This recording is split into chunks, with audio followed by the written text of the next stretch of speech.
Good morning. Just got off the phone with my mentor. So my mentor is basically my uncle.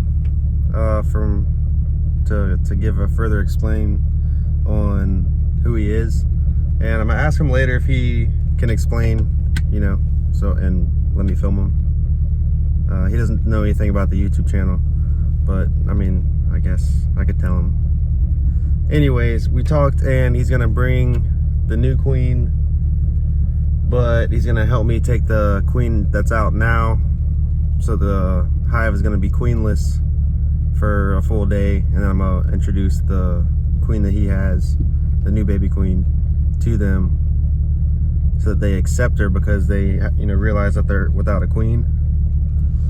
And I think it's gonna take like 3 days to get her out of the candy that they have to eat through.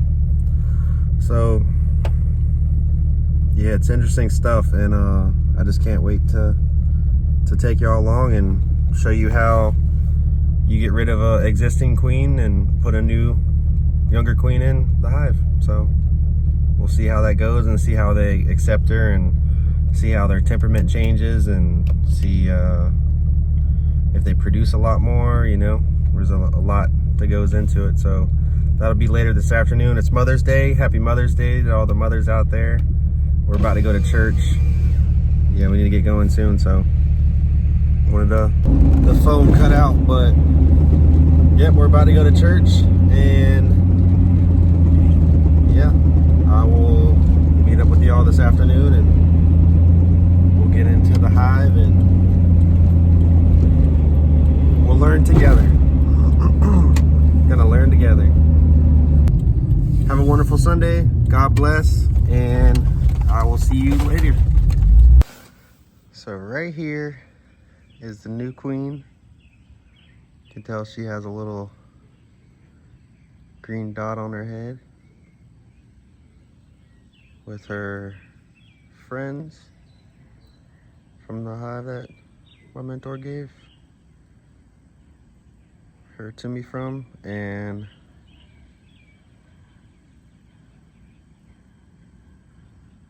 she's kind of hiding right now. There you go. It's kind of hard to tell on here, but I'm gonna stick this in the hive here in a minute and keep them in there for 3 days.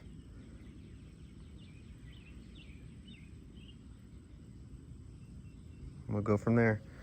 But yesterday I was in the hive for like an hour with my mentor, and he was showing me how he captures the queen, put her in the queen clip.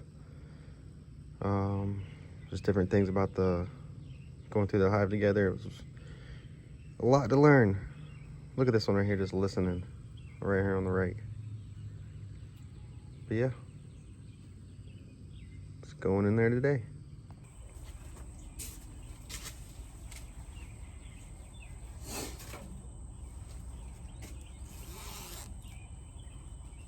Got up in my pocket, ready to go in there.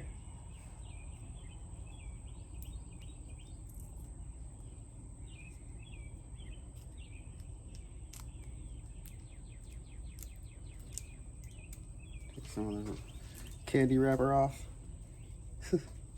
Not actual bee candy wrapper, it was from Mark's pocket.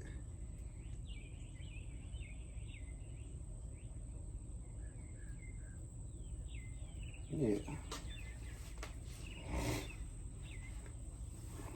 I'm not gonna use any smoke, so I hope that they're okay with that. And try and get some honeycomb for my wife and baby.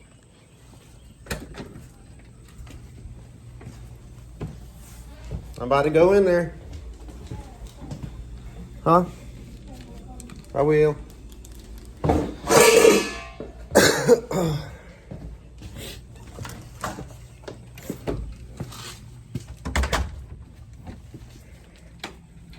First year beekeeping, before class, and just reading a little bit and watching videos. It's a lot you're wondering about. I'm not gonna lie.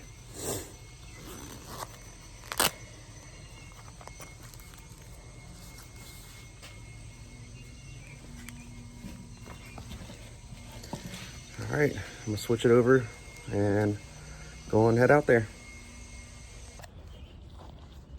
So that was pretty interesting. I wanted to grab a little bit of honeycomb while I was out there, but since we kind of cleared off the top honey super, the comb from that, I just went ahead and went in there and did what I needed to do. I ain't gonna lie, in order to put that bee box in there, it's just enough space. So like, you have to make sure you push those frames all the way to the side and stick them right in the middle of that bottom brood box. That was probably pretty difficult because I'm at the point where like I still don't want to squish any bees, or you know, kind of be careful while I'm doing it. I think they'll like the new queen. I don't know if I told you this, but my mentor was here yesterday. We went through it for like an hour. You know, here are the clips from that, if you haven't seen it already. Well, you before, but I just want to tell you again, is I always look underneath the box to make sure they don't have queen cells thrown out. You see swarm cells? There's no swarm cells in there, okay?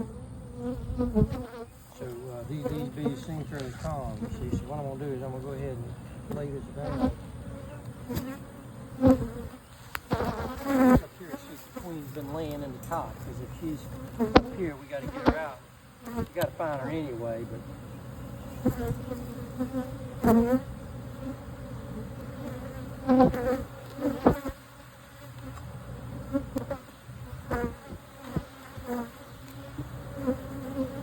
see how they're already drawing wax out up here, storing nectar. Okay.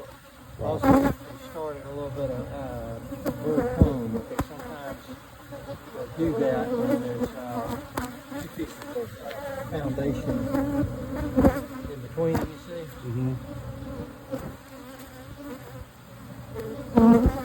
No bruise so far. So what is the point of them doing that, you said?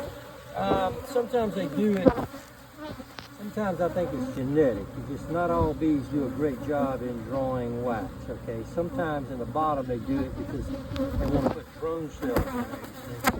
So let's take that. You can take it inside and let the kids chew on it. That's good honey right there. There's some more down in the bottom here. Again, no, I usually tear it out. Hopefully, all that's open nectar. It's not right there. It's still got moisture in it, so they're trying to dry it out. As soon as it dries out, they'll start to cap it up, okay? And then all this is going to do is kind of glue things together.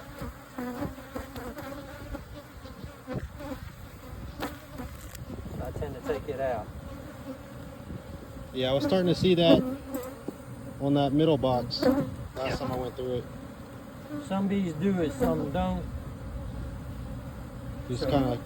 there's no brood up here. What I would do is I'd make sure we don't have. I'm pretty sure the queen's not up here.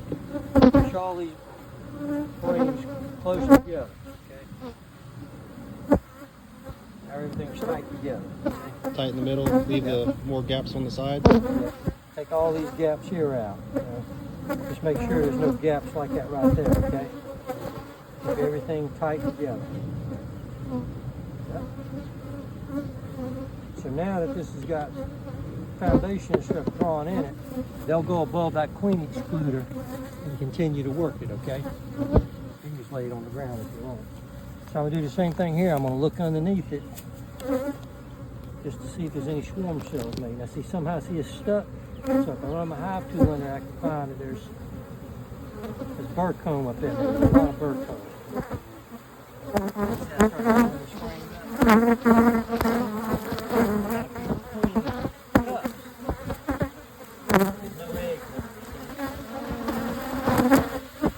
Still honey. She ain't gonna come back. So you got to look at a scanning kind of fashion. That's right. You can't be looking for details. When you're looking for eggs and larvae, you're looking for details. When you're looking for the queen, that's what you're looking for. The scan technique. Normally, I make sure my spring is very tight on my queen catcher. I put it over the queen. Get out the light a little bit. I put it over the queen, and I leave it still until I see that she is kind of up on her sidewall. Okay. Because if you don't, you're going to catch her between those jaws when you close it, you see. So now what I'm going to do is I'm going to take this cage I got, and this is how I do it, okay?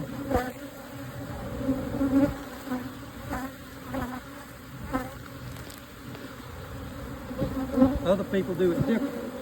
Some people pick them up with a hand, but I'm always afraid that I'm going to damage them, okay?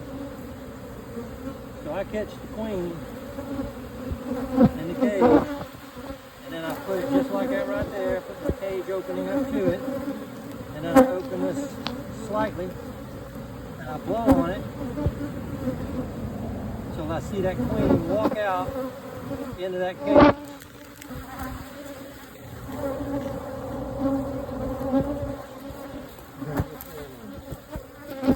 You said it's good? Yeah.